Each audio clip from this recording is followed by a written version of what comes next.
as you have noticed, are short on time, so I will just kick it off by introducing the first speaker, who is for sure online. It's Dr. Mari-Krestin Heinze, who is the president of CARPO, which is the Center for Applied Research in partnership with the Orient. She's been working on Yemen as a researcher and a consultant since 2008, with a special focus on development, conflict prevention, peace building, economic development, and stabilization. I see you turned the camera on. Welcome. Nice to see you. My name is Amy. I'm the coordinator of the Middle East Durable Solutions Platform and the facilitator today.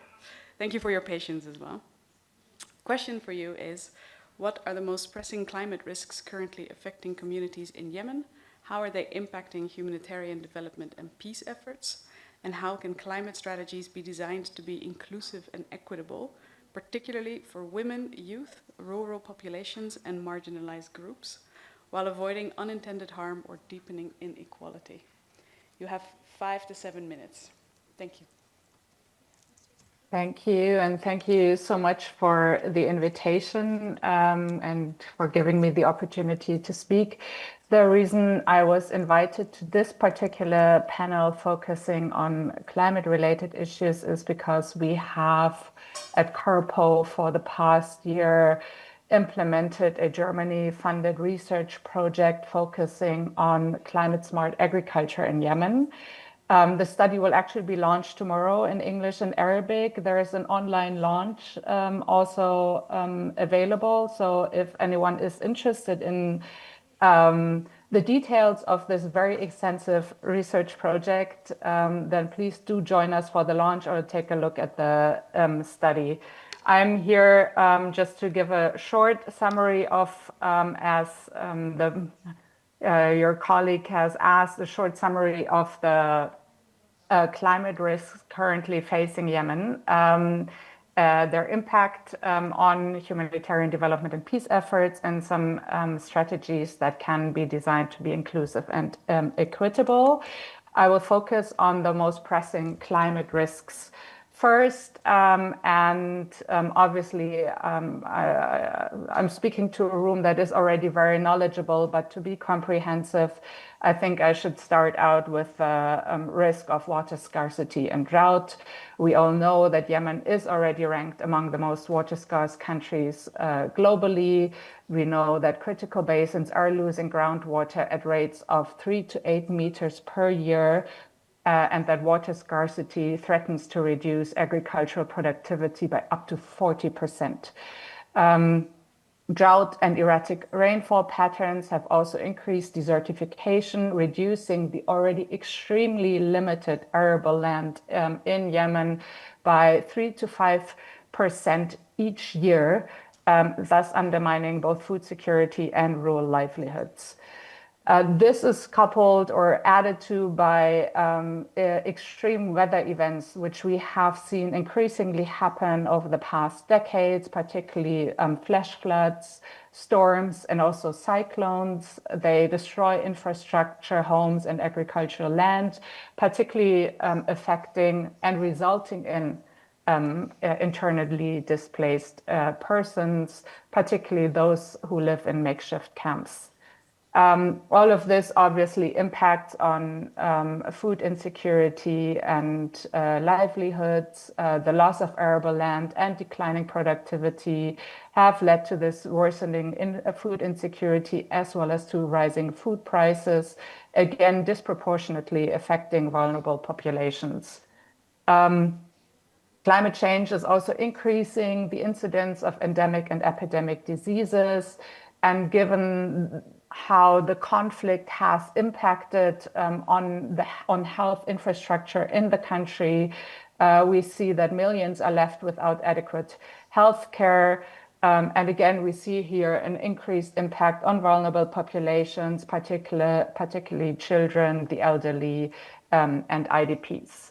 And lastly, as a risk that is important to mention is the coastal communities, which face rising risks from sea level rise, coastal erosion, and saltwater intrusion, threatening homes, infrastructure, and livelihoods. So this is what we see, and we see the dramatic impact of climate change on livelihoods in Yemen. And we often, when we talk about this, the situation in Yemen, we refer to the conflict and the ongoing conflict that we see right now. But climate change is going to affect Yemen in a dramatic way for decades to come. So we really need to take this extremely seriously and think about how we can contribute to mitigating the impact of climate change, but also making sure that we build up ways for sustainable agriculture, for the creation of sustainable livelihoods for the future in Yemen. When it comes to the nexus and the impact on peace-building efforts in Yemen, there are quite a number of challenges climate change poses to peace building. Obviously, what we already see happening and which will most certainly increase in the next years and decades is the competition over resources. We know that arable land is extremely scarce in Yemen, so competition over land ownership is increasing, but also obviously over access to water. And at the same time, we have also seen over the past 2 to 3 decades an erosion of traditional conflict resolution mechanisms, which lead to the fact that communities struggle to address climate-driven disputes. We see displacement and social fragmentation as a result of climate change and undermined livelihoods, resulting in an increased recruitment by armed groups. Disputes. We see displacement and social fragmentation as a result of climate change and undermined livelihoods, resulting in an increased recruitment by armed groups to the conflict. And lastly, obviously, we also see this erosion of trust in institutions to deal with the impact of climate change, with the impact of disasters, with the provision of basic services to the local population. But we can also see that climate change and these environmental challenges offer opportunities for peace building. So particularly when it comes to bringing communities together over the conflict over access to resources, for example, land management, bringing people, communities together to find ways to sustainably and fairly manage the access to water allows for bringing them together to, come together across conflict lines, find joint solutions to a problem.